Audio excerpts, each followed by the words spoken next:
नमस्कार। आइए सुनते हैं मालती जोशी की लिखी कहानी अवसान एक स्वप्न का। बैंक से लौटकर देखा, दीदी शरबत के गिलास समेट रही है और गिलास भी उस महंगे वाले सेट के थे जो खास खास मेहमानों के लिए ही निकलता था। कोई आया था?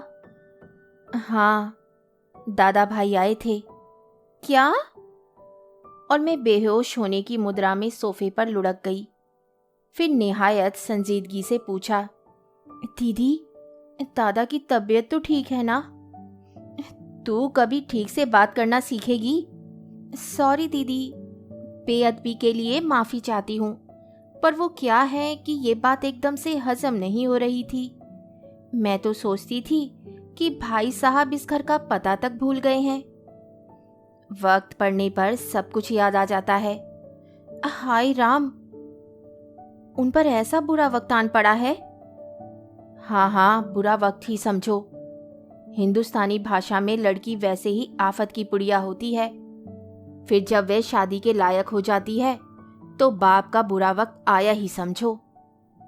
यू मीन हमारी छिटकी स्वीटी शादी के लायक हो गई है? I can't believe. तुम किस दुनिया में रहती हो भारती? तुम्हें यह भी पता नहीं कि स्वीटी 3 साल से एमए करके घर में बैठी है और उसके लिए ताबड़तोड़ लड़के ढूंढे जा रहे हैं। Thanks for the information. अब यह बताइए कि उन्हें एकाएक हमारी याद कैसे आ गई? देर से ही सही, शायद उन्हें ये ख्याल आया हो कि पहले घर की इन 2 लड़कियों को निपटा देना चाहिए, फिर अपनी बेटी के बारे में सोचना उचित होगा। माय डियर भारती, क्या तुम उन लोगों से इस तरह की सदाशयता की आशा कर सकती हो? जहाँ तक मेरा प्रश्न है, मुझे तो उन्होंने कब से इस लाइन से खारिज कर दिया है, क्योंकि भाभी जिस तिस से कहती फिरती है कि अब इतनी बड़ी लड़की के लिए कोई जूते थोड़े ही चटकाता है, वह तो अपना दूल्हा खुद ढूंढ लेती है। हाँ, और आप में उतने गट्स नहीं है, और जब तक बड़ी बहन बैठी हुई है, छोटी बहन के लिए तो सोचा नहीं जा सकता। How sad. और मैं झूठ मूठ मुंह लटकाकर बैठ गई। दीदी बेचारी खुद मेरे लिए चाय बनाकर ले आई। ए लड़की, अब नाटक बंद, हाथ मुंह धोकर कपड़े बदलो, मैंने चाय का कप हाथ में लेते हुए कहा। दीदी मणि, गम गलत करने का और कोई उपाय आपके पास नहीं है? जब देखो बस चाय। दीदी ने इस बार मुझ पर एक चपत जड़ दी और हंसती हुई किचन में चली गई। हम दोनों के बीच अलिखित समझौता है। दीदी का कॉलेज सुबह का है, इसलिए सुबह घर में देखती हूँ, शाम को मेन्यू दीदी तय करती है। वह बड़ी तन्मयता से सब्जी की डलिया टटोल रही थी, सावित्री को शाम के खाने के निर्देश दे रही थी, और मैं सोच रही थी कि क्या ये सचमुच उतनी ही निर्लिप्त है जितनी ऊपर से दिखाई देती है? क्या उनके मन पर जरा सी भी खरोंचें नहीं आई हैं? जबकि स्वीटी की शादी की बात सुनकर मैं तो भीतर तक तिलमिला उठी थी। मैं दुखी होने का सिर्फ नाटक नहीं कर रही थी, मन में सचमुच सचमुच कुछ चुभ रहा था। चाय पीकर मैं नहाने चली गई। नहाने से जी कुछ हल्का हुआ, मेरा पुराना खिलदड़ापन लौट आया। एक हल्का ढीला सा चोगा पहनकर मैं दीवान पर पसर गई और मैंने कहा, तो आरती जी, आपने यह तो बताया ही नहीं कि परम पूजनीय भ्राताश्री हमारे गरीब खाने पर क्यों तशरीफ लाए थे। हम उनकी क्या मदद कर सकते हैं? वैसे उनकी कृपा से शादी ब्याह के मामले में हम लोग तो एकदम सिफर हैं। उन्हें तो किसी अनुभवी बल्लेबाज से सलाह लेनी चाहिए थी। देवी जी, भ्राताश्री को ना तो हमारी मदद की जरूरत है, ना सलाह की। उनका वश चलता तो हमारे पास सीधा शादी का कार्ड ही पहुंचता। तो फिर उनकी बेबसी का कारण क्या है? इस बार जो आईएएस लड़का उन्होंने तलाश किया है, उसकी बहन मेरे कॉलेज में ही पढ़ाती है।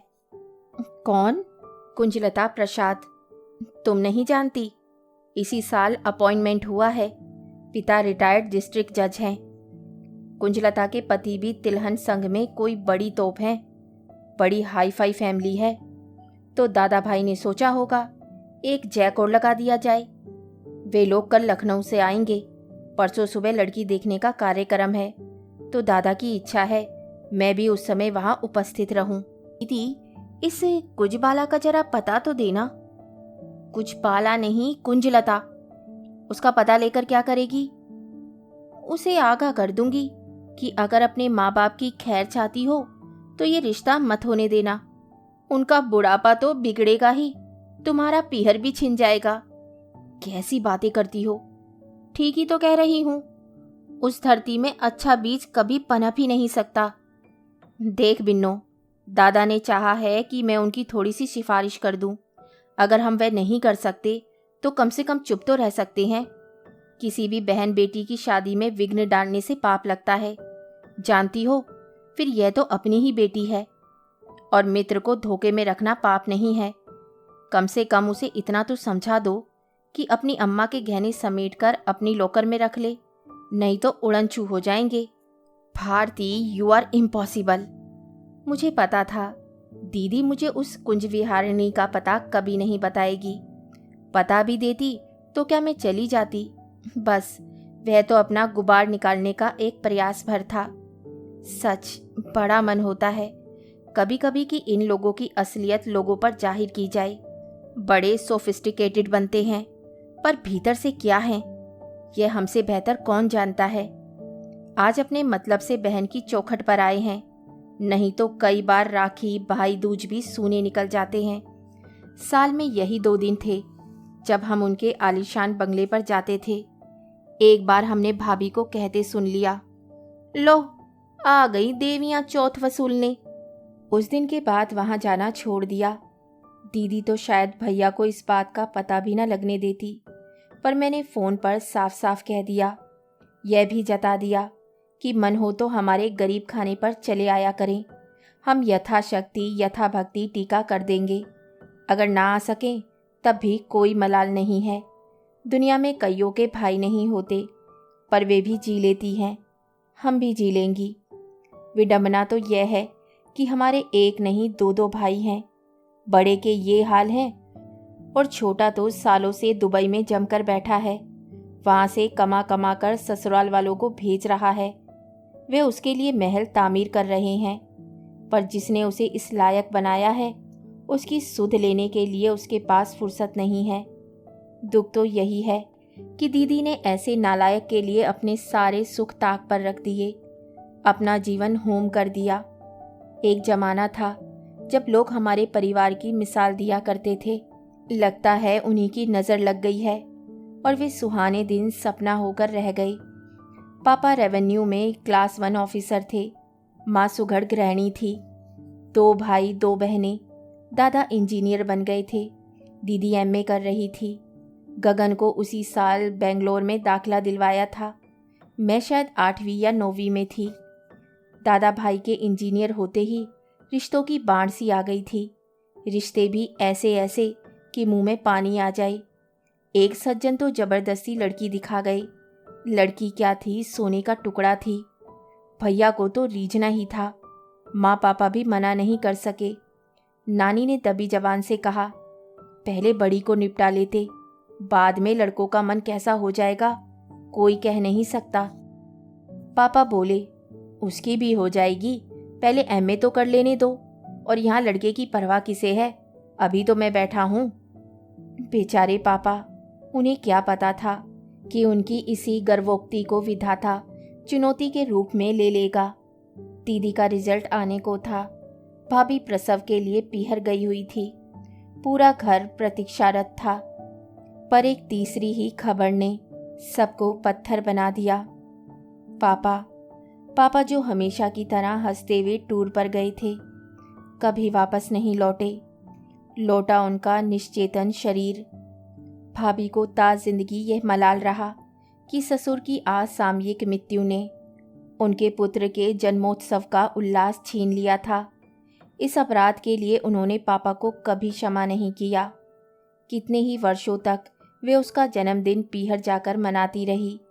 बाद के वर्षों में उन्होंने ये परहेज भी छोड़ दिया। कहती, मरे हुए को कोई कितने दिन रोएगा, आखिर बच्चों के भी कुछ अरमान होते हैं। दुख और आघात से माँ एकदम जड़ हो गई थी। कच्ची गृहस्थी थी और भविष्य सामने मुंह बाए खड़ा था। उसकी पहली झलक महीने भर के भीतर ही मिल गई। श्राद्ध आदि से निर्वित होने के बाद गगन बेंगलोर जाने की तैयारी कर रहा था। एक दिन खाना खाते हुए उसने पूछ लिया, दादा, इस सोमवार का रिजर्वेशन करा लूं? पढ़ाई का काफ़ी नुकसान हो रहा है। दादा ने एक बार हम सब की ओर देखा और फिर गला खकार कर बोले, अच्छा हुआ जो तुमने खुद ही यह विषय छेड़ दिया। मैं तुमसे बात करने ही वाला था कि अब ये बेंगलोर वाला प्रोजेक्ट छोड़ दो, यहीं रहकर बीएससी वगैरह कर लो। पापा थे तब और बात थी, पर मैं तुम्हारा बेंगलोर का खर्चा नहीं उठा सकता। हम सब लोग सकते में आ गए। दादा यह क्या कह रहे हैं? छोटे का करियर क्या यूं ही अंधेरे में छोड़ देंगे? और जो 40,000 डोनेशन के दिए हैं उसका क्या होगा? आजकल तो लाखों में बात होती है, पर उन दिनों 40-50 हज़ार में काम हो जाता था। बड़ी देर बाद माँ ने हिम्मत की, बेटा समीर, तुम ये कैसी बातें कर रहे हो? आखिर तुम्हें भी तो हमने पढ़ाया था। क्या बिना पैसे खर्च किए ही तुम इंजीनियर बन गए थे? माँ, खर्च तो सबकी पढ़ाई पर होता है, पर ये वाजिब हो तो अच्छा लगता है। मेरे एडमिशन के लिए आपको इतने रुपए नहीं लुटाने पड़े थे। मैं अपनी मेरिट के बल पर ही प्रवेश पा गया था। गगन की जिद पर पापा ने इतना बड़ा जुआ खेला। मैं तो तब भी इसके खिलाफ था, पर उस समय पापा खर्च कर रहे थे। मुझे बोलने का कोई हक नहीं था, पर अब तो ये सब मुझे ही भुगतना है। और साफ बात यह है कि यह मेरे वश का नहीं है। बेचारे, भाभी बोल पड़ी थी, इतनी बड़ी गृहस्थी और कमाने वाले एक अकेले, बेचारे कहाँ तक करेंगे?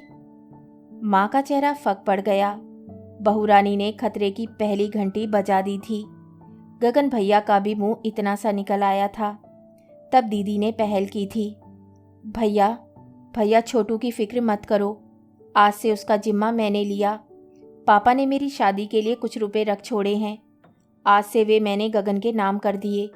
रुपयों के अभाव में मेरी शादी ना हो सकी तो कोई बात नहीं, पर उसकी पढ़ाई नहीं रुकनी चाहिए। और भाभी, आज या कल मुझे नौकरी ज़रूर मिल जाएगी, तब मैं भरसक दादा का हाथ बटा सकूंगी। लेकिन मेहरबानी करके मेरी माँ की गृहस्थी को मत कोसिए। दीदी फर्स्ट क्लास एमए थी, मेरिट होल्डर थी। नौकरी मिलने में जरा भी दिक्कत नहीं हुई। वेतन भी अच्छा था, जिसे वे लाकर दादा के हाथ पर रख देती थी। लेकिन फिर भी जरा जरा सी बातों के लिए उन्हीं के आगे हाथ पसारना पड़ता। वे खुद तो कुछ नहीं कहते थे, पर जो कुछ भाभी से कहलवाते थे उसे सुनकर कलेजा छलनी हो जाता। इतने दिनों बाद पता चला कि जिसे हम सोने का टुकड़ा समझकर घर में लाए थे वह तो आग का गोला थी। तन मन को राख करने की क्षमता उसमें थी। माँ की पेंशन स्वीकृति होने में 4-6 महीने लग गए। वे दिन बड़े कसाले में कटे। माँ दीदी के वेतन का हश्र देख चुकी थी, इसलिए उन्होंने अक्लमंदी का काम यह किया कि पेंशन अपने पास ही रखती रही, किसी को हाथ नहीं लगाने दिया। अपने और बच्चों के छोटे मोटे खर्चे उसी में से चलाती रही। अपना पैसा हाथ में रहने से उनमें एक आत्मविश्वास सा आ गया था और वे अंत समय तक दबंग बनी रही। ये जरूरी भी था, किसी सीधी सादी औरत को तो भाभी खा ही जाती। अब माँ के सामने बस एक ही चिंता थी, दीदी की शादी। जैसे जैसे दीदी की उम्र बढ़ती जा रही थी, माँ का धैर्य चुकता जा रहा था। उधर भाभी पर दिन पर दिन निखार आता जा रहा था। उसके लिए वह सौ जतन भी कर रही थी। इधर दीदी दिन पर दिन बूढ़ी हो रही थी। पहनने ओढ़ने का उन्हें जरा भी शौक नहीं रहा था। सजने संवरने के प्रति भी वह उदासीन होती जा रही थी।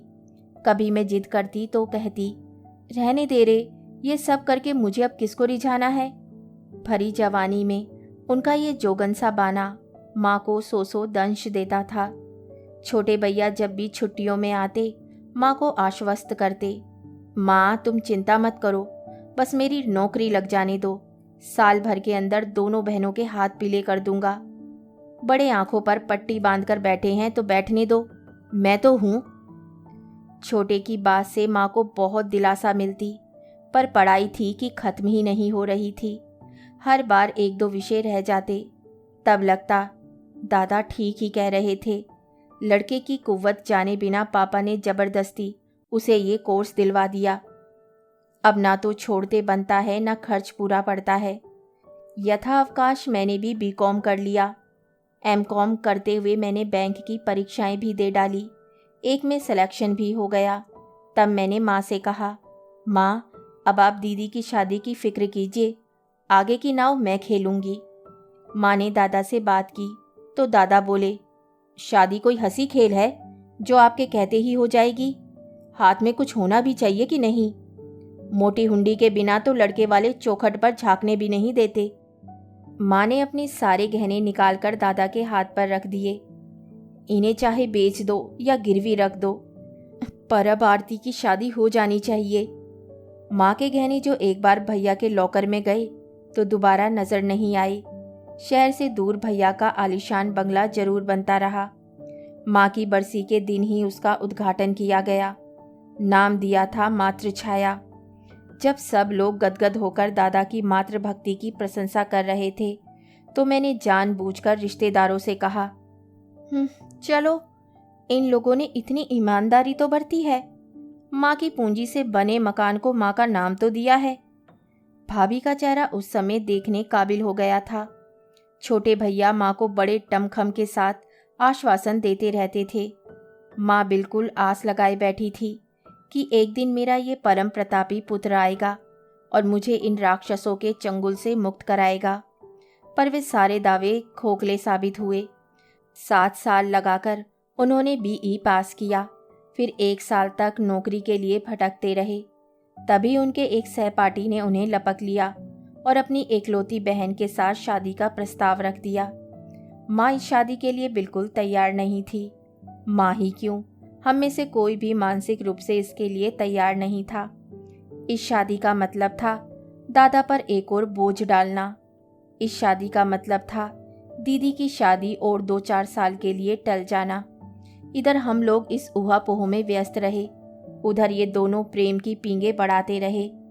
लड़की वालों ने जानबूझकर उन्हें छूट दे रखी थी। यह एक तरह से अरेंज लव मैरिज थी। शादी बिना किसी की रजामंदी के, बिना किसी लेन देन के संपन्न हो गई। उन लोगों को मुफ्त में इंजीनियर दूल्हा मिल गया। शादी करके लौटे तो भैया बहुत शर्मिंदा थे। बोले, चिंता मत करो माँ, अब हम दोनों मिलकर तुम्हारा घर भर देंगे। पर जिसके दम पर उन्होंने ये आश्वासन दिया था वह पहले दिन से ही मुंह फुलाई रही। हम लोगों ने इस शादी का विरोध किया था। इस बात को उसने सही रूप में नहीं लिया। वे जितने दिन रही अनमनी ही रही। उन्हीं दिनों गल्फ से एक मोहक प्रस्ताव आया। यह भी उनके ससुराल वालों की कोशिश थी, मना करने का प्रश्न ही नहीं था। और एक दिन सुमुहूर्त में दोनों दुबई रवाना हो गए। फिर क्या था, भाभी को खुलकर बोलने का मौका मिल गया। अरे ये तो मैं ही थी जो इतने बरस तक इतने बड़े परिवार को झेलती रही, और किसी का बूता थोड़े ही है। 6 महीने में ही भाग खड़े हुए। छोटे के जाने के बाद भाभी की वाणी में और धार आ गई थी। मन तो होता था सब कुछ छोड़ छाड़ कर कहीं भाग जाए, पर माँ के कारण पैर बंधे हुए थे। वे घर की लड़ाई को सड़क पर लाना नहीं चाहती थी। वैसे भी वे शरीर और मन से इतनी टूट गई थी कि उन्होंने खाट ही पकड़ ली। हम दोनों बहनें शांत मन से उनकी मृत्यु की प्रतीक्षा करती रहीं। जब जीने योग्य कुछ ना बचा हो तो मृत्यु ही वरदान लगती है। माँ की 13वीं में छोटे भैया आखिर बार आए थे। जाते समय बोले, एक माँ का ही आकर्षण था जो घर आने के लिए मजबूर करता था। अब तो मैं इस घर में पाँव भी ना दूंगा। आप लोगों का जब मन हो मेरे पास आती रहना। वे केवल शब्द थे। उस निमंत्रण में ऊष्मा नहीं थी, आग्रह नहीं था। बाद के वर्षों में उसे दोहराया भी नहीं गया। हम लोगों को पता भी ना था, पर माँ मरने से पहले एक बड़ा काम कर गई थी। मकान वे हम दोनों के नाम कर गई थी। यह भी व्यवस्था थी कि मकान केवल शादी के खर्च के लिए ही बिकेगा, अन्यथा नहीं। जिस बहन की शादी होगी केवल उसका ही हिस्सा बिकेगा। माँ की तेरी के बाद छोटे भैया ने तुरंत ही जाने का प्रोग्राम बना लिया था। इसलिए वकील साहब भागे भागे आए और उन्होंने ये वसीयत सुना दी। वे तो माँ की दूरदर्शिता की दाद दे रहे थे, पर बाकी सबके मन खट्टे हो गए थे। छोटे भैया तो घर के प्रति अपनी नफरत जता चुके थे, इसलिए कुछ नहीं कह सके। छोटी भाभी ने मुंह बिचकाकर कहा, वे जीते जी हमें क्या दे गई जो मरने के बाद आशा लगाती। बड़ी भाभी तो अपना रोने का दिखावा भी भूल गई। अपनी इमेज का ख्याल ना होता तो वह वहीं माँ को कोसना शुरू कर देती। दादा का चेहरा लेकिन ऐसा हो गया था कि देखकर दया आ रही थी। भरे गले से बोले, इसका एक ही अर्थ निकलता है कि माँ को मुझ पर विश्वास नहीं रहा। इतने दिनों तक इतना सब किया, उसका अगर यही फल है तो यही सही। साल बीतते ना बीतते वे अपने बंगले में रहने चले गए। महानगरों में 14-15 किलोमीटर की दूरी नहीं लगती, पर जो दूरी, जो फासला दिलों के बीच आ गया था वह अखड़ने लगा था। इतने दिनों बाद दादा भाई को आज बहन की याद आई है, वह भी इसलिए कि शिवानी के लिए IAS दूल्हा तजवीज करना है। इस लड़की का नाम दीदी ने बड़े चाव से अपने प्रिय लेखिका के नाम पर रखा था, पर वे नकचड़ी बिल्कुल अपनी माँ की बेटी है, कभी सीधे मुंह बात नहीं करती। अपनी काइनेटिक पर पूरे शहर का चक्कर लगाती रहती है, पर कभी इधर झांकने भी नहीं आती। ऐसी लड़की के लिए मैं कोई सिरदर्द नहीं लेती, पर दीदी तो हमारी सौजन्य की प्रतिमूर्ति है। नियत दिन नियत तिथि पर ईमानदारी से तैयार हो गई। मुझसे भी कहा कि चली चलो, पर मैं राजी नहीं हुई। तुम तो जानती हो दीदी कि मुझे जबान को लगाम देना नहीं आता। कुछ उल्टी सीधी बात मुंह से निकल गई तो सारा शो बिगड़ जाएगा। जरा अपनी जबान पर काबू रखना सीखो। खैर, यह तो अब अगले जन्म में संभव होगा, पर तुमको भी मैं इस तरह सिलबिल सी नहीं जाने दूंगी। वे लोग क्या कहेंगे? कोई वे मुझे देखने आ रहे हैं तो क्या हुआ? लोग पूरे परिवार को देखते हैं, परखते हैं। ऐसा ना होता तो भ्राताश्री तुम्हें कष्ट क्यों देते? मुझे बस 15 मिनट दो, मैं अभी तुम्हारा कायाकल्प करती हूँ। और दीदी के लाख मना करने के बावजूद मैंने उनका जूड़ा खोल दिया। जूड़ा क्या था, बस लंबे बालों को हाथ पर लपेटकर गठान सी डाल ली थी। मैंने बहुत सुंदर कलात्मक सा जूड़ा बनाया, उस पर एक पीले गुलाब का फूल टांग दिया। उनके वार्डरोब में तो चंदेरी के सिवा कुछ था ही नहीं। हैदराबादी मोतियों का एक पतला सा सेट उन्हें पहनाया। हल्का सा मेकअप भी कर दिया। पर्स और चप्पल तक अपनी निकाल कर दी। जब मैं संतुष्ट हो गई तो मैंने कहा, अब आईने में देखो, खुद को भी पहचान नहीं पाओगी। दीदी ने आईने में देखा और अपने प्रतिबिंब पर खुद ही लजा गई। सच दीदी, आज इतनी सुंदर लग रही हो कि बस कहीं धूले मियाँ स्वीटी को छोड़कर तुम्हें ही ना घूरने लगे। बकवास मत कर, कहीं ऐसा हो गया ना तो भाभी मेरा मुंह नोच लेंगी। तब मुझे क्या पता था कि मेरे मुंह से होनी ही बोल रही है। तैयार होकर दीदी बाहर निकली तो मुझे होश आया। दीदी, अब ये आशा करना तो व्यर्थ है कि भ्राताश्री आपके लिए गाड़ी भेजेंगे, पर मैं आपको 15 किलोमीटर स्कूटर पर नहीं जाने दूंगी। मेरी सारी मेहनत पर पानी फिर जाएगा। 5 मिनट रुको, मैं अभी ऑटो लेकर आती हूँ। आश्चर्य, दीदी ने मेरा प्रतिवाद नहीं किया। इतना सज संवर कर स्कूटर पर जाते उन्हें खुद संकोच हो रहा होगा। वहां से लौटने के बाद लेकिन खूब बिगड़ी। मुझे कितना लेट करवा दिया आज। पता है, वे लोग मुझसे पहले पहुंच गए थे और सबके सामने मैंने ऐसे प्रवेश किया जैसे मैं ही गेस्ट ऑफ ऑनर हूँ। यही तो मैं चाहती थी दीदी। क्या? कि सब लोग तुम्हें देखें, एप्रिशिएट करें। और लोग तो जैसे देख रहे थे ठीक ही था, पर भाभी तो एकदम आंखें फाड़ कर देख रही थी। तुम्हारी सज्जा उनसे 21 थी ना, जलकर खाक हो गई होंगी बेचारी। और पता है बाद में स्वीटी ने क्या कहा? बोली, बुआ आपको कन्फ्यूजन हो गया लगता है। आज मेरी कोई सगाई थोड़े ही है, आज तो वे लोग सिर्फ मुझे देखने आए हैं। उससे कहना हमारी बद्दुआएं लगती रही तो तेरी सगाई कभी होगी भी नहीं। चुप कर, कुछ भी बके चली जाती है।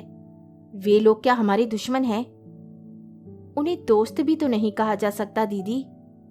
हाँ, उनका एक ही प्लस पॉइंट है, वे भी उसी माँ की कोख से पैदा हुए हैं।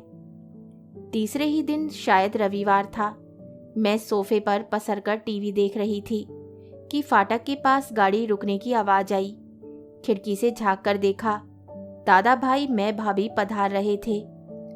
लगता है स्वीटी की शादी तय हो गई है, तभी तो भाभी भी साथ आई हैं, नहीं तो वे इस घर का रास्ता ही भूल गई हैं। मैंने खूब घूर घूर कर देखा, पर उन लोगों के हाथ में मिठाई का कोई पैकेट नजर नहीं आया। भाभी पर इतना गुस्सा आया। कंजूस कहीं की। अरे, जरा मुंह मीठा करवा देती तो क्या खजाने में कोई कमी आ जाती। मैंने भरसक प्रसन्न मुद्रा में दोनों का स्वागत किया। दोनों मातमी सूरत बनाकर घर में घुसे और मुंह लटकाकर सोफे पर बैठ गए। दीदी अभी अभी नहाकर निकली थी और पीछे आंगन में बाल सुखा रही थी। मैंने कहा, आरती जी, आरती का थाल सजाकर बाहर लाइए, लक्ष्मी नारायण आए हैं। मतलब? दादा भाभी आए हैं। अरे वाह! दीदी का चेहरा खुशी से चमक उठा। गीले बालों को तौलिए में लपेटकर वह बाहर जाने को उद्यत हुई, फिर रुककर बोली, आज सावित्री की छुट्टी है, चाय बना दोगी प्लीज? मन तो नहीं है, पर तुम कहती हो तो बना दूंगी, मैंने मुंह बनाकर कहा। दीदी आश्वस्त होकर बाहर चली गई। 10 मिनट बाद जब मैं चाय लेकर बाहर गई तो देखा कमरे में सन्नाटा पसरा हुआ है और तीनों अपनी अपनी कुर्सियों में सिर झुकाकर बैठे हैं। मेरी कुछ समझ में नहीं आया, पर चुप रहना भी मेरी फितरत में नहीं है, इसलिए चाय लगाते हुए मैंने कह ही दिया, लगे हाथ आपको बधाई दे दूं? बधाई अपनी दीदी को दो। उन्हें तो खैर दूंगी ही, उन्हीं की सिफारिश से काम बना है, पर बधाई के असली हकदार तो आप हैं। वैसे हम सब एक दूसरे का अभिनंदन कर सकते हैं। इस पीढ़ी की ये पहली शादी होगी ना? नहीं, अभी तो पिछली पीढ़ी का ही हिसाब चल रहा है। अरे वाह, मैं तो सोच रही थी कि वे खाता बंद हो गया है। File closed. भारती, थोड़ी देर चुप रहोगी? दीदी मुझसे इस स्वर में बोलेगी, मैंने कभी सोचा भी ना था। अपमान से मेरे तो आंसू निकल आए। ये लोग सामने ना होते तो मैं रो देती। कमरे में एक असहज मौन छा गया था। बड़ी देर बाद दादा ने ही उसे तोड़ा। बोले, उन लोगों ने अपने एक तलाकशुदा भाई के लिए आरती का हाथ मांगा है। तलाकशुदा शब्द सुनकर मुझे तो जैसे आग लग गई। दीदी की परवाह न करते हुए मैंने कसेले स्वर में कहा, अरे वाह, ये तो बड़ा ही शुभ समाचार है। फिर आप लोगों के चेहरे इतने उदास क्यों हैं? उन लोगों ने स्वीटी को रिजेक्ट कर दिया है, दादा डूबती सी आवाज में बोले। ओह, सो सैड। कोई वजह तो बताई होगी। वजह अपनी दीदी से पूछो। भाभी एकदम फट पड़ी। आपका मतलब है दीदी की वजह से ही शादी टूटी है? इम्पॉसिबल। दीदी के दुश्मन भी उन पर इस तरह का इल्जाम नहीं लगा सकते। यही तो मैं भी कह रही हूँ, दीदी रुआसे स्वर में बोली। I am very sorry about Sweety, पर मुझे पता तो चले कि मेरा कसूर क्या है। अब इतनी भोली मत बनो आरती। तुम्हें मिसेस प्रसाद के लंदन पलट चाचा के बारे में सब कुछ मालूम था, तभी तो पूरी तैयारी के साथ वहां पहुंची थी। मैं अपनी मर्जी से नहीं गई थी भाभी, दादा खुद आकर निमंत्रण दे गए थे और तुमने उस निमंत्रण का पूरा लाभ उठाया। ऐसे बन सवर कर पहुंची थी जैसे वे लोग तुम्हें ही देखने आए हों। अरे, इतना शौक ही था तो हमसे कहती, हम तुम्हारे लिए अलग से प्रोग्राम अरेंज कर देते। पर इस तरह स्वीटी के भविष्य से खिलवाड़ करने की क्या जरूरत थी? दीदी ने असहाय भाव से मेरी ओर देखा। समझ गई कि ये बमबारी झेलना उनके वश का नहीं है। फौरन भाभी की सुपरफास्ट को बीच में रोक लिया। 1 मिनट भाभी, प्लीज मुझे इतना बता दीजिए कि दीदी ने स्वीटी के भविष्य के साथ क्या खिलवाड़ किया है। मेरी समझ में यह नहीं आ रहा कि दीदी चाहे जितना बन संवर ले, उससे स्वीटी को क्या खतरा हो सकता है। बहुत से बहुत ये शिवानी की चचिया सांस बन जाती, पर यह तो कोई खौफ खाने वाली बात नहीं है। उनके जैसी निरी सांस तो दुनिया में ढूंढे नहीं मिलेगी। खैर, आपको एक बात बता दूं, उस दिन दीदी को मैंने ही तैयार किया था।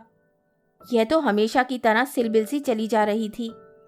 मैंने ही कहा कि दादा की प्रेस्टीज का सवाल है, वहाँ बड़े बड़े लोग आएंगे। तुम ऐसे लस्तम पस्तम चली जाओगी तो क्या इम्प्रेशन पड़ेगा? अरे, इम्प्रेशन तो उसने खूब जमाया था।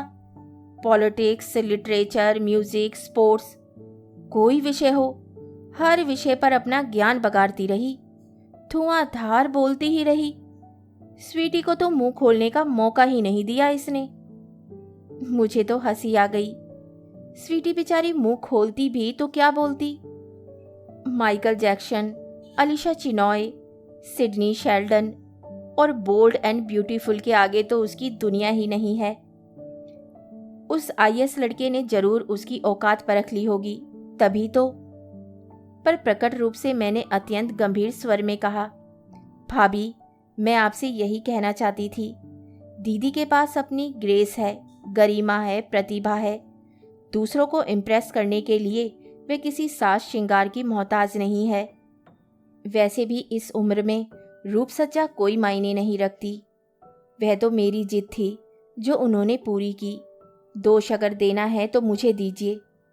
भाभी कुछ नहीं बोली, मुंह फुलाए बैठी रही। कमरे में फिर एक चुप्पी पसर गई। कुछ देर बाद मेरा तो दम घुटने लगा। सोचा कि इस बैठक का अब समापन ही कर देना चाहिए, इसलिए बड़े ही नाटकीय अंदाज में कहा, स्वीटी के लिए सचमुच बड़ा दुख हो रहा है। Better luck next time. हो सकता है उसके भाग्य में इससे भी अच्छा दूल्हा हो, पर इस समय आपकी जो मनस्थिति है उसे मैं समझ सकती हूँ। पर इसके बावजूद आप ये संदेश देने यहाँ तक आए, सचमुच ये आपका बड़प्पन है। भाभी एकदम भड़क गई। हम कोई संदेश वंदेश देने नहीं आए हैं, समझी? ऐसे महात्मा नहीं हैं हम तो सिर्फ यह बताने के लिए आए हैं कि तुम लोगों ने हमारे साथ कितनी घटिया हरकत की है। और यह भी कह देते हैं कि कल अगर शादी भी करो तो हमें न्योता मत देना कन्यादान के लिए, हम नहीं आएंगे। भाभी प्लीज जरा मेरी बात तो सुनिए। तुम चुप रहो दीदी, हर बात पर क्षमा याचना की मुद्रा में खड़े होने की जरूरत नहीं है। इस बार मैंने दीदी को डपट दिया और फिर भाभी से मुखातिब हुई। हाँ, तो किस दान की बात कर रही थी आप? दीदी कोई आलू बैंगन है कि उन्होंने मांगा और आपने उठाकर दे दिया? वैसे भी आपको कन्यादान का हक कहाँ पहुँचता है? यह अधिकार तो उसका होता है जो कन्या का पालन पोषण करता है। कम से कम आप लोग तो इसका दावा नहीं कर सकते। सुना आपने? इतने दिनों तक जो किया उसका यह फल मिल रहा है। इतने दिनों तक आपने क्या किया है? इसका लेखा जोखा अकेले में अपने आप से मांगिएगा। कम से कम अपने आप से तो आप झूठ नहीं बोल पाएंगी। Enough of it. भाभी एकदम उठकर खड़ी हो गई।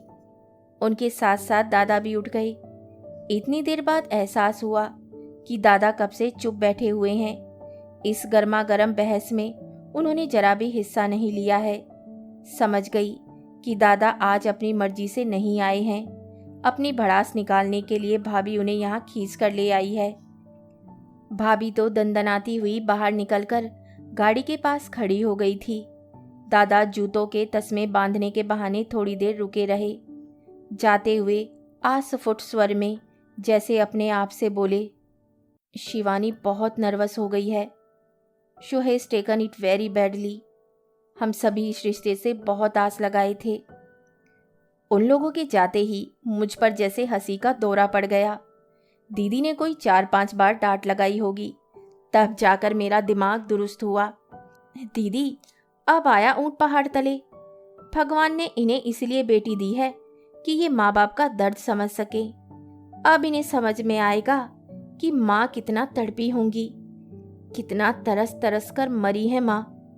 उनकी आत्मा का श्राप इन्हें जरूर लगेगा, देखना। चुप कर, अब एक भी शब्द बोली तो ठीक नहीं होगा।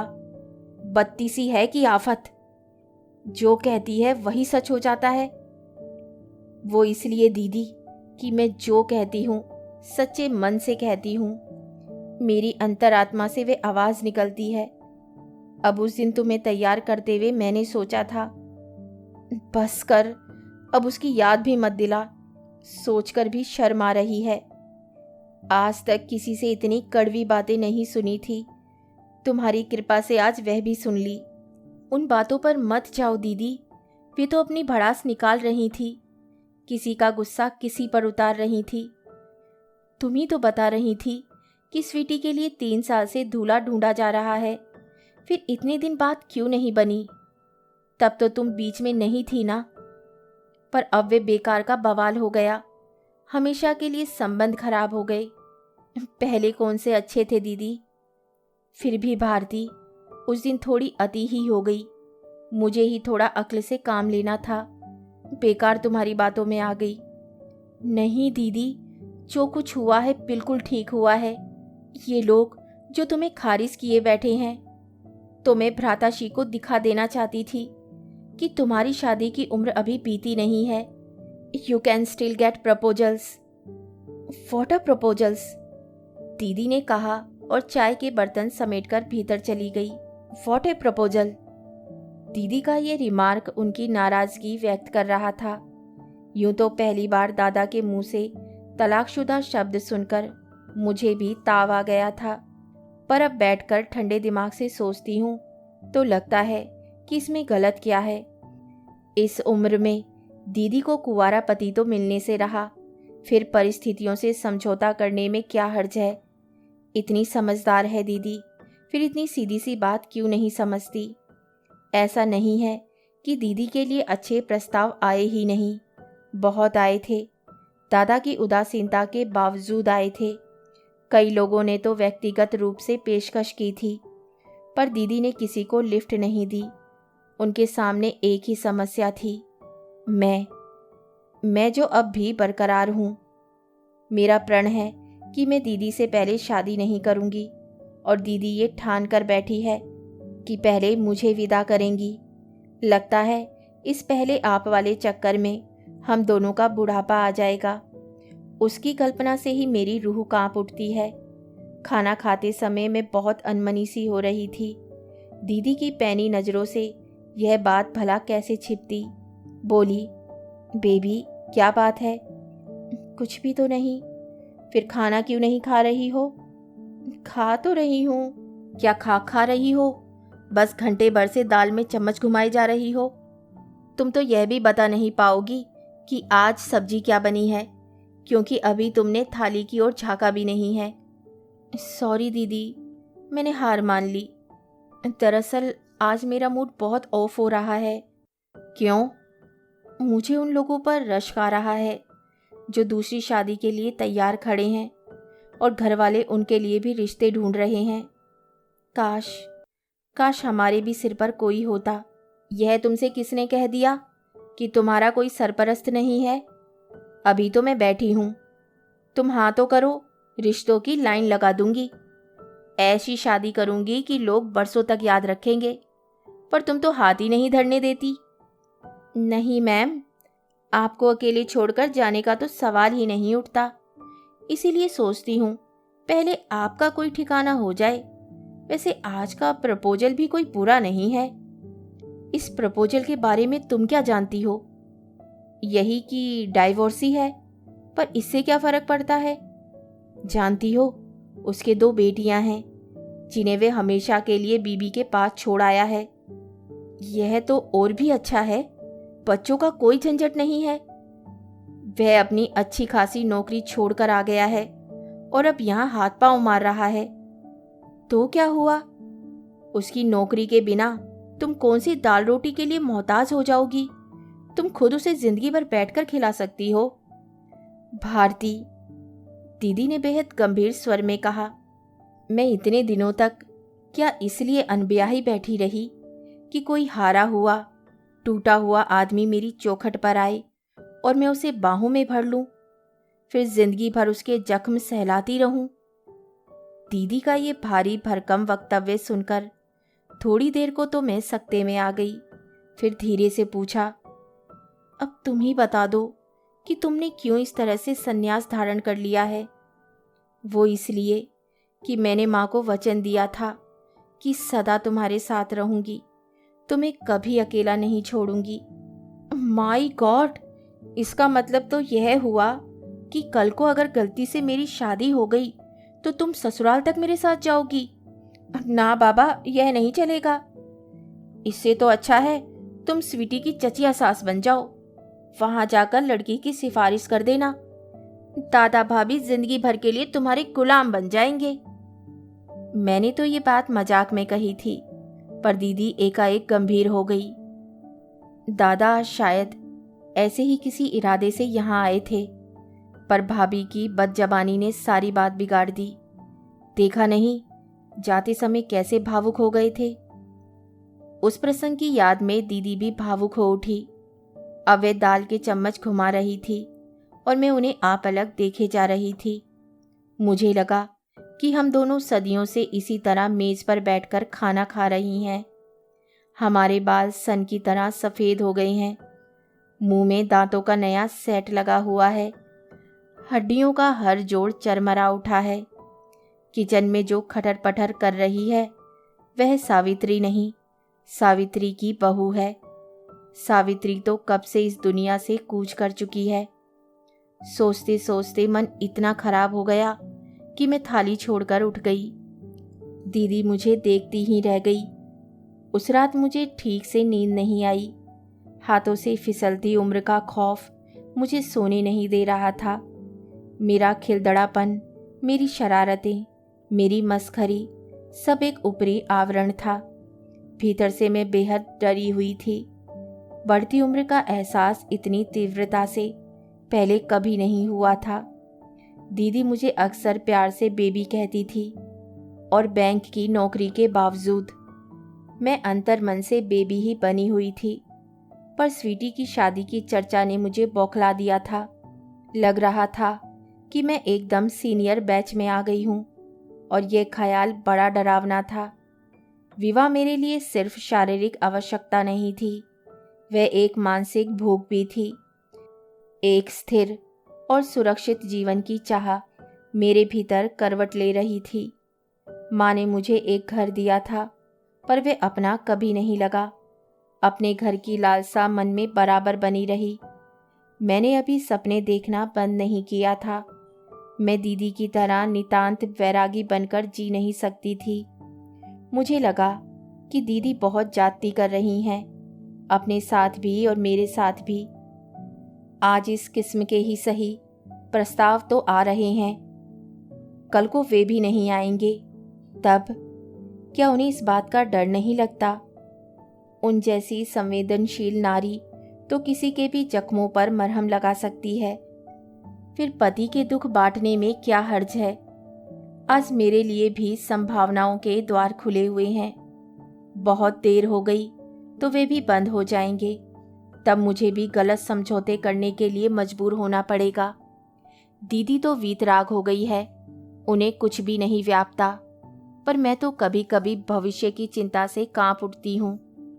पता नहीं ये मेरा पागलपन था या उत्सुकता। दूसरे दिन दोपहर 12 बजे मैं कुंजलता प्रसाद के घर की घंटी बजा रही थी। नौकर ने दरवाज़ा खोला और बड़े अदब के साथ बताया कि साहब टूर पर गए हैं, मैडम जी कॉलेज गई हैं, घर में मम्मी पापा जी हैं, उनसे मिलना चाहेंगी। मैंने स्वीकृति में सिर हिला दिया। मैडम जी कॉलेज गई होंगी, यह तो मालूम ही था, इसीलिए तो ये बेतुका समय चुना था। इस समय हमारी दीदी रानी भी कॉलेज में होगी। उन्हें तो इस बात का इल्म भी नहीं है कि मैंने आज छुट्टी ले ली है। घर पर होती तो 100 प्रश्न पूछकर बेजार कर देती। यहाँ आने के बारे में तो बताना ही बेकार था। वे कभी इजाज़त नहीं देती। मुझे बाइज्जत ड्राइंग रूम में बिठाया गया। थोड़ी देर बाद पति पत्नी कमरे में प्रविष्ट हुए। जज साहब का व्यक्तित्व बड़ा भव्य और प्रभावशाली था। उनकी पत्नी घरेलू किस्म की महिला थी। सीधे पल्ले की साड़ी, सिर ढका हुआ, खिचड़ी बाल करीने से बांधे हुए, ममता छलकाती आंखें। मुझे एकदम माँ की याद आ गई। उस पीढ़ी की सभी महिलाएं शायद ऐसी ही ममतामयी होती थी। मैंने उठकर नमस्ते की। अपना असमंजस छिपाने के लिए यूं ही पूछ लिया, आप मिसेस प्रसाद के मम्मी पापा हैं? जी हाँ, पर आपको पहचान नहीं पा रहा हूँ। पहचानेंगे कैसे? आज पहली बार ही तो देख रहे हैं। मैं समीर कुमार टंडन की बहन हूँ, भारती टंडन। पिछले दिनों आप उनकी बिटिया को देखने गए थे। ओह, तो आप आरती की छोटी बहन हैं। तभी चेहरा पहचाना सा लग रहा था। जी, चेहरे पे मत जाइए। मैं दीदी की तरह शांत और सुशील नहीं हूँ, थोड़ी मुंहफट हूँ। बोलिए। दरअसल मैं आपसे लड़ने आई हूँ। लड़िए। मैंने देखा उनकी आंखें शरारतन हंस रही थी। मतलब वे मुझे बिल्कुल भी सीरियसली नहीं ले रहे थे। उनके इस रवैये से मेरा सारा आवेश ठंडा हुआ जा रहा था। कितना कुछ सोचकर आई थी, पर अब कुछ भी याद नहीं आ रहा था। आप कुछ कहना चाहती थी ना? जज साहब, मैंने हिम्मत बटोर कर कहा, आप तो इतने विद्वान व्यक्ति हैं, आपसे तो ऐसी उम्मीद ना थी। कैसी? मतलब आपने तो लड़कियों को बिल्कुल सब्जी मार्केट में ही तब्दील कर दिया कि गोभी नहीं चाहिए आलू दे दो, कद्दू नहीं चाहिए लौकी पकड़ा दो। यह तो कोई बात नहीं हुई। आपको जो लड़की दिखाई गई है उसे देखिए, पसंद आ गई तो ठीक, वरना छुट्टी कीजिए। यह क्या बात हुई कि हमें बेटी नहीं चाहिए, बहन दे दीजिए? ओह, तो आप इसलिए नाराज हैं? तो आप यह बताइए कि इस समय आप किसकी पैरवी कर रही हैं, बहन की या बेटी की? ये मजाक की बात नहीं है सर। पता है आपकी इस पेशकश ने भाई बहन के बीच कितनी बड़ी दरार पैदा कर दी है। मैं उसके लिए माफ़ी चाहता हूँ। देखिए, लड़के की पसंद नापसंद पर तो हमारा वश नहीं था। आपकी बहन हम लोगों को बहुत अच्छी लगी, इसलिए मांग ली। यही ना? अरे, आपके मांगने से ही हो जाएगा क्या? हमारी भी तो कोई पसंद नापसंद हो सकती है। बिल्कुल हो सकती है, होनी ही चाहिए। इसीलिए तो हमने फ़ोन करके अपने भाई को बुलवा लिया है। अपनी दीदी की ओर से आप मुआयना कर लीजिए। और उन्होंने भीतर की ओर मुंह करके भारी भरकम स्वर में आवाज दी, सनातन। आया भाई साहब। दूर किसी कमरे से उत्तर आया। मैं एकदम सकपका गई। इस प्रसंग के लिए मैं बिल्कुल तैयार नहीं थी। मैं तो सिर्फ यह देखने आई थी कि इस प्रस्ताव में कितना दम है। क्या सचमुच ये लोग इतने सीरियस हैं? कमरे में जो व्यक्ति प्रविष्ट हुआ, उसका व्यक्तित्व जज साहब की तरह भारी भरकम नहीं था। वह लंबा, गोरा और छरहरा था। बाल घुंघराले थे और सुनहरे फ्रेम के भीतर से झांकती आंखें सम्मोहक थी। कुल मिलाकर वह व्यक्ति अपनी उम्र को मुगालता सा देता लगा। अरे भाई, बिटिया के लिए कुछ चाय वाय तो मंगवाओ, जज साहब ने पत्नी को आदेश दिया और फिर मुझसे मुखातिब होते हुए बोले, my younger brother Sanatan UK में था, अब रिटायरमेंट लेकर स्वदेश लौट आया है। वहाँ तो सुना है कि रिटायरमेंट एज 65 है। अब फिर आप? I am 48। उन्होंने तपाक से उत्तर दिया। मैंने वॉलंटियरी रिटायरमेंट ले लिया है। स्वदेश की याद खींच लाई या वहाँ से जी उब गया? ये दोनों बातें एक साथ भी तो हो सकती हैं। आपने वहाँ की नागरिकता ले ली थी? जी नहीं, मैं अब भी भारतीय नागरिक हूँ, and I am proud of it. आपके बच्चे? वे ब्रिटिश नागरिक हैं और रहेंगे। और भी कुछ पूछना है? मैंने देखा चश्मे के भीतर से उनकी आंखें शरारतन हंस रही थीं। इस पूछताछ के दौरान वे आंखें बराबर मुझ पर टिकी हुई थी और मुझे असहज बना रही थी। इजाज़त हो तो मैं भी कुछ पूछ लूँ? मसलन आपका नाम? Oh sorry. जज साहब एकदम बोल पड़े। मैं इनका परिचय देना तो भूल ही गया। यह मिस टंडन है। क्या करती हैं यह तो मुझे नहीं मालूम। हम लोग सुबोध के लिए इनके भाई की बेटी को देखने गए थे। सुबोध को तो बिटिया पसंद नहीं आई। जज साहब की पत्नी चाय लगवा कर ले आई थी, पर हमें उसकी बुआ बहुत भा गई। अब बुआ से मतलब मेरी दीदी से है। कृपया किसी गलत फहमी में ना रहें। मैंने सनातन को सचेत किया। भारती जी, हमें तो आप भी बहुत भा गई हैं। जज साहब बोले, काश काश मेरा एक और भाई होता। तलाकशुदा? तलाकशुदा क्या? तुम्हारे लिए तो तलाकशुदा पसंद हो तो मैं भी प्रस्तुत हूँ, सनातन ने कहा। नो यंग मैन, हम तुम्हें इसकी इजाज़त नहीं दे सकते। बिजलियों से बहुत खेल चुके हो तुम। अब तुम्हें एक शांत, सौम्य, सुशील पत्नी की ज़रूरत है और हमने वैसी ही लड़की ढूंढ ली है। सबसे बड़ी बात तो यह है कि वह खुद ही मोहभंग का दुख झेल चुकी है, तो तुम्हारी पीड़ा को अच्छी तरह समझ सकेगी। ये आप किस मोहभंग की बात कर रहे हैं? मैंने हैरत से पूछा। आपके भाई साहब से ही मालूम हुआ था। क्या? क्या मालूम हुआ था? यही कि कोई अफेयर था जो परवान नहीं चढ़ सका। तब से वे जोगन बन गई हैं। शादी का नाम तक लेने से उन्हें चिढ़ होती है। दुख और आवेश से मेरा चेहरा एकदम लाल हो गया, होठ थरथरा उठे। जज साहब ने जरूर इसे लक्ष्य किया होगा। बोले, क्या मैं कुछ गलत कह गया हूँ? I am really sorry but. नहीं, आप गलत क्यों कहेंगे? गलत तो उन्होंने कहा है जो दीदी की अविवाहित रहने के लिए जिम्मेदार है। अपनी गलती छिपाने के लिए उन्होंने ये कहानी गढ़ ली है। यह घर की बात थी, घर में ही रह जाती तो अच्छा था, पर दीदी के बारे में ऐसा कुप्रचार हो और मैं चुप रह जाऊं, यह तो नहीं हो सकता। तो सुन लीजिए, दीदी शादी नहीं कर सकी क्योंकि छोटे भैया की पढ़ाई बाकी थी और बड़े भैया ने साफ इनकार कर दिया था। वह अनब्याही रह गई क्योंकि घर में बूढ़ी बीमार माँ थी और उन्हें देखने वाला कोई नहीं था। वह अविवाहित रह गई क्योंकि मेरी परवरिश करनी थी, और सबसे बड़ी बात यह है कि उनकी शादी के लिए आज तक किसी ने पहल नहीं की और खुद अपना दूल्हा ढूंढने के संस्कार हमारे परिवार में नहीं थे, इसीलिए उनकी शादी नहीं हो सकी। बात करते करते मेरा गला भर गया था। मैं एकदम उठ खड़ी हुई। अच्छा, अब मुझे इजाज़त देंगे? Thanks for the time you gave me. अरे बिटिया, चाय तो पीती जाओ, जज साहब की पत्नी बोली। गृहिणियों को हमेशा मेहमानों को खिलाने पिलाने की ही पड़ी रहती है और बातों से उन्हें कोई सरोकार नहीं होता। पर जज साहब मेरी बात समझ रहे थे। दोनों भाई मेरे साथ ही उठ खड़े हुए और मुझे छोड़ने बाहर तक आए। पोर्च में एक नीली मारुति खड़ी हुई थी। डॉक्टर सनातन ने उसका दरवाज़ा खोलते हुए कहा, let me have the pleasure. No thanks, मैं ऑटो कर लूँगी।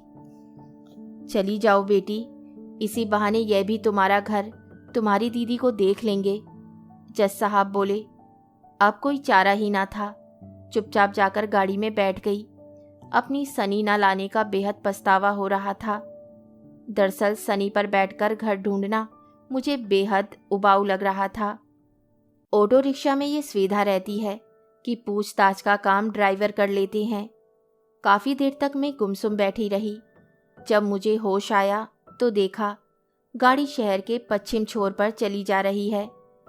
हम लोग कहाँ जा रहे हैं? मैंने घबराकर पूछा।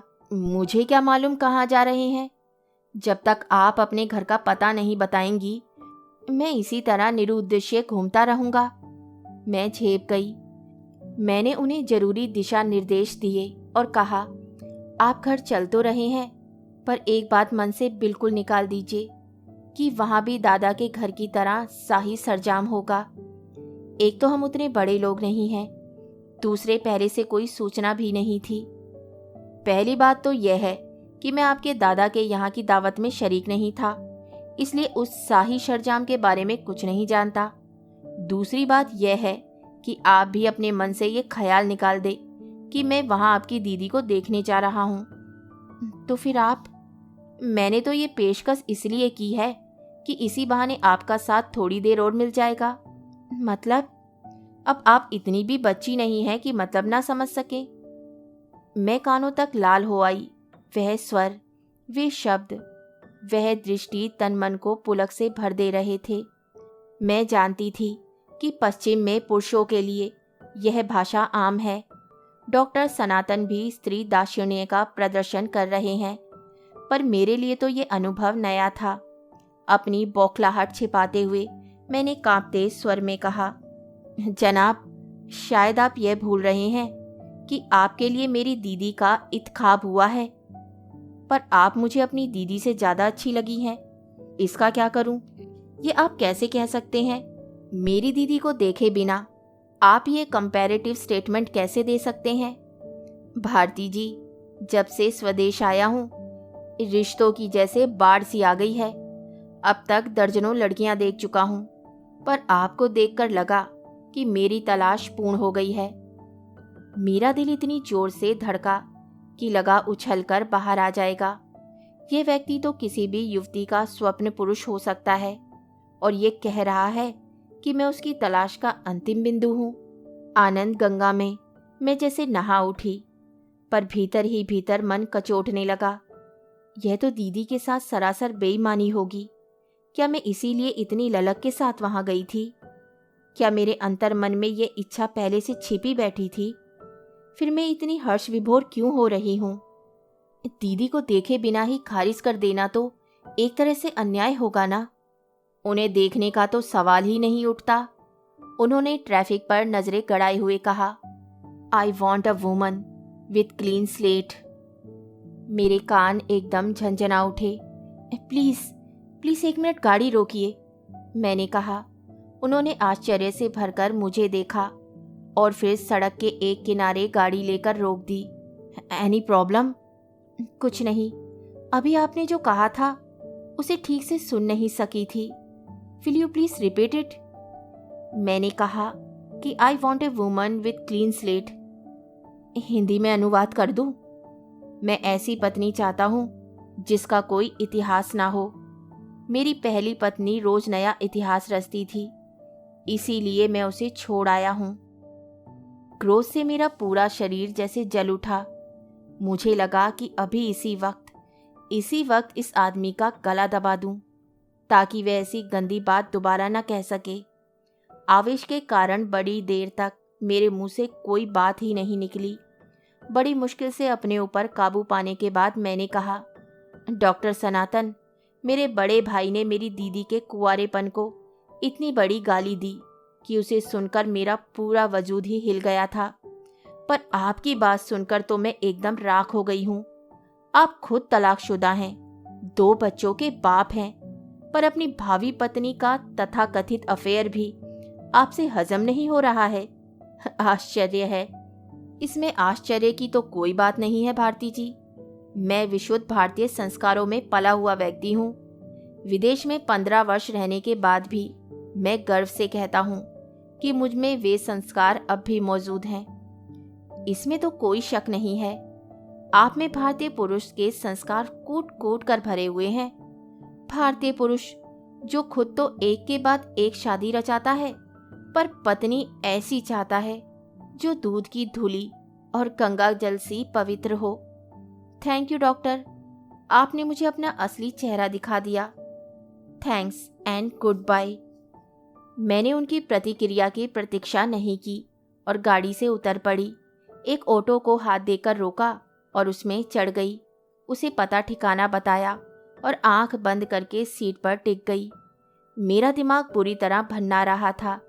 1 घंटे के भीतर मैंने पुरुष के 2 घिनौने और कुत्सित रूप देख लिए थे और मुझे सारी पुरुष जाति से घृणा हो गई थी।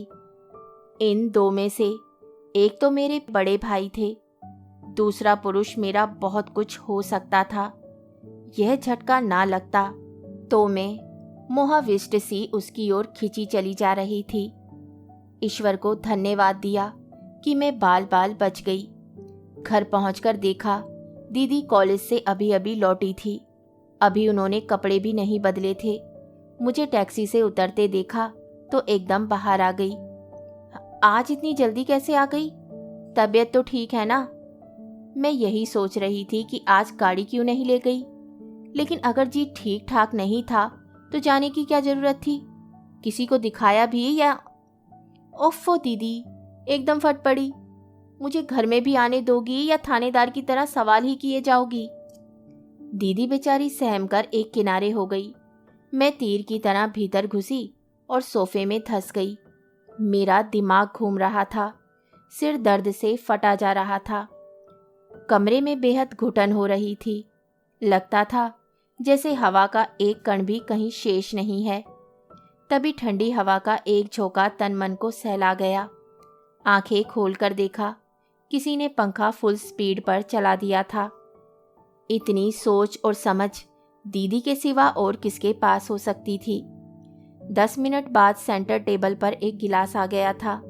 उसमें तैरते बर्फ के टुकड़े देखकर ही मन में ठंडक पड़ गई।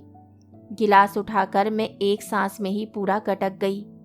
मेरी खास पसंद का पेय था, नींबू का ताज़ा शरबत। उसे पीते ही मैं तरोताज़ा हो आई।